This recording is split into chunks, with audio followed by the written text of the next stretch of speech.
It's a new day. It's WrestleMania Sunday. With a new WrestleMania hat on my head, we're getting ready to finalize WrestleMania 40 tonight here in Philadelphia, Pennsylvania. But before we can do that, we got to look back on what was night one of WrestleMania at Lincoln Financial Field. Go on our Twitter today and tell us what grade you would give WrestleMania night number one.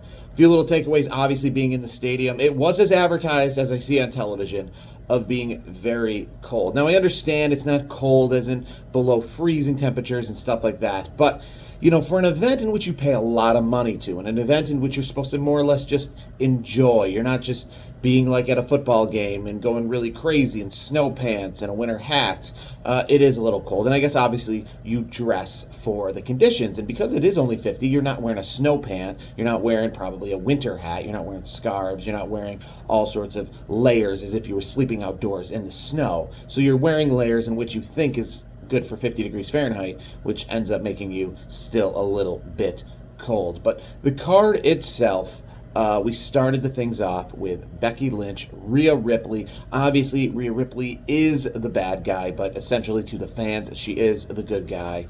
She got the win. She got the win mainly because she got the big entrance, right? Motionless in white, sang her to the ring, really made it feel like Mommy Mania. She gets to win over Becky Lynch. I don't know if that was necessarily a prediction. It's hard to pick against Becky Lynch, but Rhea Ripley is hot right now, and she gets the win to kick off the show. The six-pack ladder match, I will say, was one of maybe the more disappointing matches on the night. A lot of cool R-Truth spots. I love that, and I think everyone in the crowd loved what R-Truth brought to the table.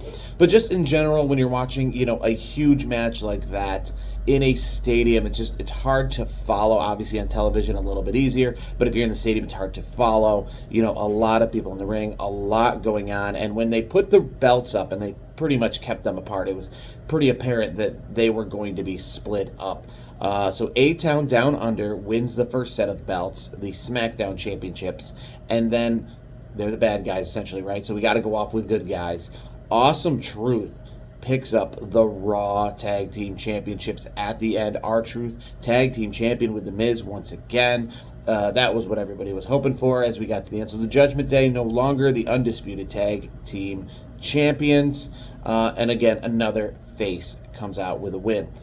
Tag team match, we saw Dominic Mysterio with Santos Escobar versus Rey Mysterio and Andrade. For those who didn't find on SmackDown, it was Dragon Lee who was injured. We don't know who did that yet, but Andrade came in, stepped in, took the place. That's why he wasn't in the Andre the Giant Battle Royal as advertised. So he comes in, he has his WrestleMania moment, and how about this? I wasn't necessarily familiar with the one superstar, but two guys came out in masks. Obviously, I didn't know who they were, and then it was revealed to help Rey Mysterio and Andrade. It was Jason Kelce, better known as Taylor Swift's brother-in-law, and Lane Johnson. Now, I'm not huge into knowing who Lane Johnson is. I believe he must play for the Philadelphia Eagles as well. But he came out as with Jason Kelce and helped the good guys get the win. So Dom is 0-2 against his dad at WrestleMania. 6-woman tag match. Both these guys got a pretty cool entrance, but in the end, it really wasn't really up for debate, right? Jade Cargill, Naomi, and Bianca Belair, the good guys, get the win in this match as well. This was a bathroom break for a lot of people. It reminded me of the old women's match days, right? Bathroom break, but no championships on the line. A pretty predictable outcome. So they get the win as essentially expected.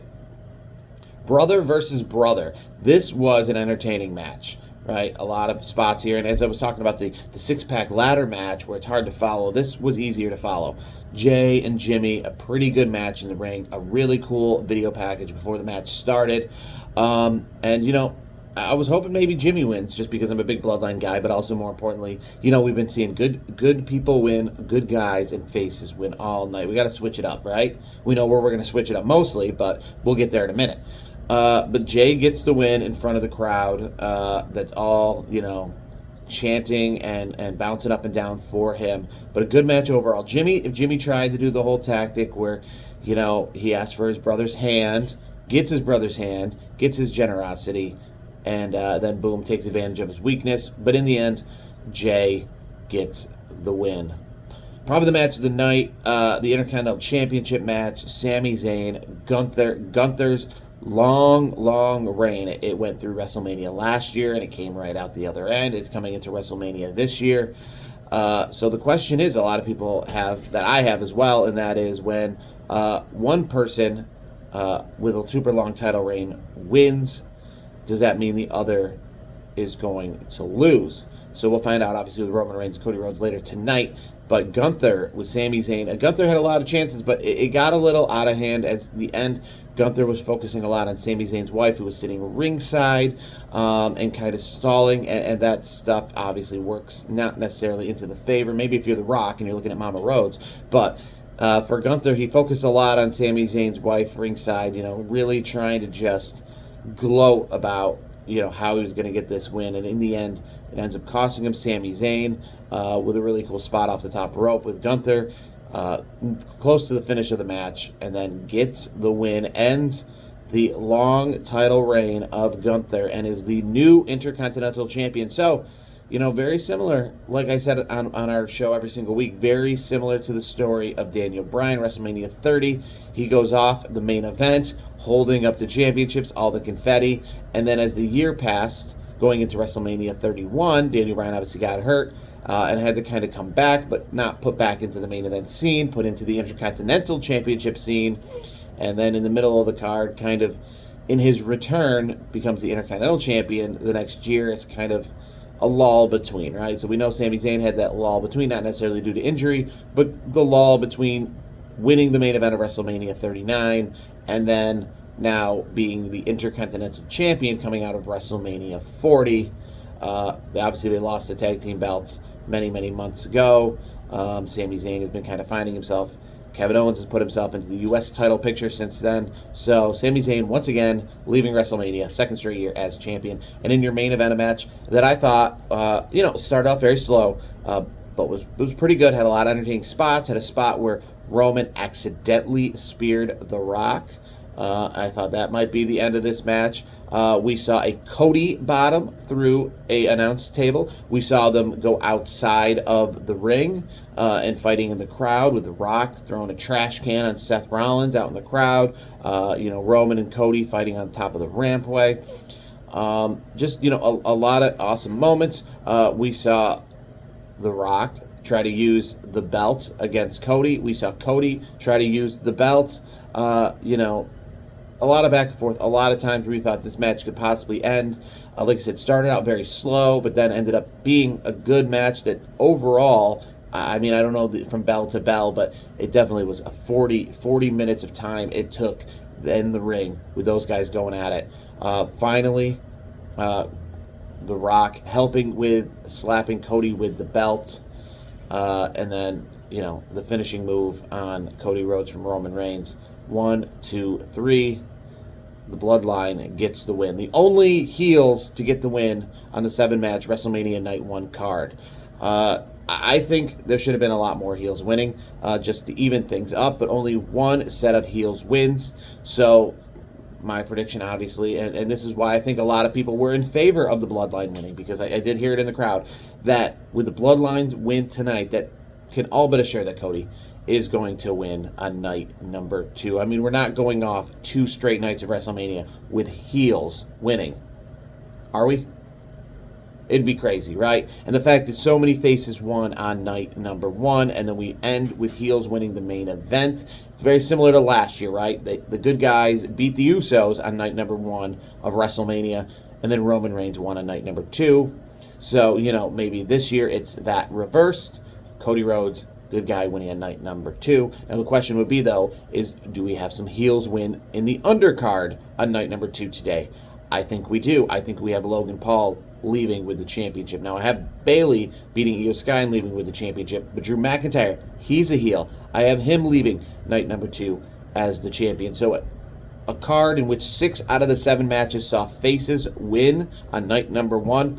I see the heels winning a lot more on night number 2.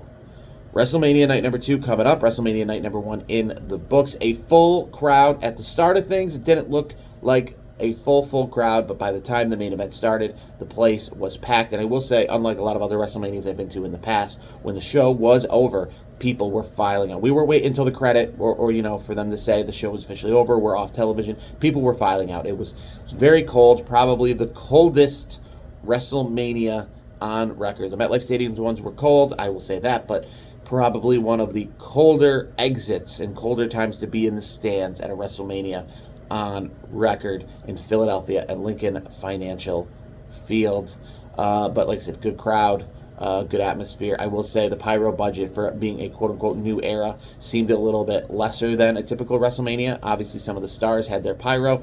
We didn't have our typical pyro at the announcement of the attendance. We didn't have a big-time pyro at the start of the show. We didn't have, the pyro on top of the stadium. You know what you're used to seeing, those blimp shots when they show WrestleMania's past. It used to be in the signature. They'd show the blimp shot of WrestleMania 28, with the pyro going off.